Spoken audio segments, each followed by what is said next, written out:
Assalamualaikum warahmatullahi wabarakatuh. Salam perpaduan.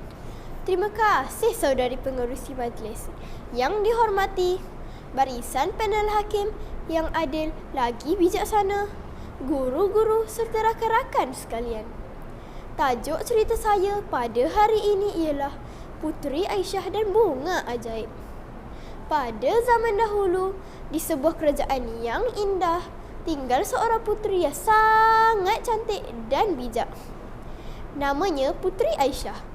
Puteri Aisyah bukan sahaja terkenal dengan kebaikan hati dan kecantikannya, tetapi dengan kepintarannya juga. Semua rakyat di kerajaannya amat sayang padanya. Namun, ada satu perkara yang sering membuatkan Puteri Aisyah tertanya-tanya. Di dalam taman istana, terdapat sekuntum bunga yang sangat cantik dan berwarna-warni. Tetapi bunga itu hanya mekar sekali dalam setahun. Puteri Aisyah sering memerhatikan bunga itu daripada jauh kerana bunga itu terlihat sangat cantik dan nampak sangat istimewa.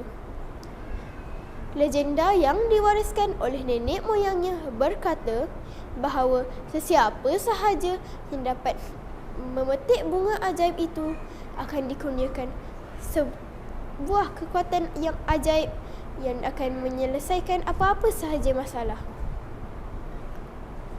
Satu hari, Puteri Aisyah mendengar bahawa sebuah masalah sedang melanda kerajaan. Sungai yang mengalir melalui kerajaan mereka mulai surut. Tanaman-tanaman di ladang juga mulai mati kerana kekurangan air. Raja ayah Puteri Aisyah amat bimbang kerana ramai rakyatnya mulai kelaparan. Semua usaha mereka mencari punca masalah itu tidak berjaya. Puteri Aisyah tidak dapat duduk diam. Dia bertekad untuk membantu rakyatnya dan kerajaannya. Pada malam penuh bintang, Puteri Aisyah mengingat kembali tentang legenda yang diceritakan oleh nenek moyangnya. Mungkin bunga ajaib tu boleh tolong selesaikan masalah di kerajaan ni, kata Puteri Aisyah pada dirinya sendiri. Pada keesokan pagi, Puteri Aisyah pergi ke tempat bunga ajaib itu mekar. Bunga ajaib itu terlihat sangat cantik dan berwarna-warni. Tanpa ragu-ragu, Puteri Aisyah dengan berhati-hati memetik bunga ajaib itu. Tidak lama selepas itu, sebuah suara kecil datang daripada bunga ajaib itu. Puteri Aisyah, kamu telah membuktikan keberanianmu. Sekarang, kamu mempunyai satu permintaan. Puteri Aisyah amat terkejut tetapi dengan segera memikirkan sesuatu yang penting. Saya ingin sungai di kerajaan ini kembali mengalir agar rakyat saya tidak kelaparan lagi. Bunga ajaib itu berkelip-kelip dan berkata, baiklah Puteri Aisyah, permintaanmu akan dikabulkan kerana kamu memikirkan kepentingan orang lain terlebih dahulu. Tidak lama selepas itu, kedengaran bunyi seperti gemercik air. Puteri Aisyah dengan pantas berlari ke arah hulu sungai. Puteri Aisyah amat terkejut kerana mendapati bahawa sungai itu telah dipenuhi air yang mengalir. Semua rakyat bersorak kegembiraan kerana masalah mereka sudah selesai. Tanaman-tanaman mulai subur kembali.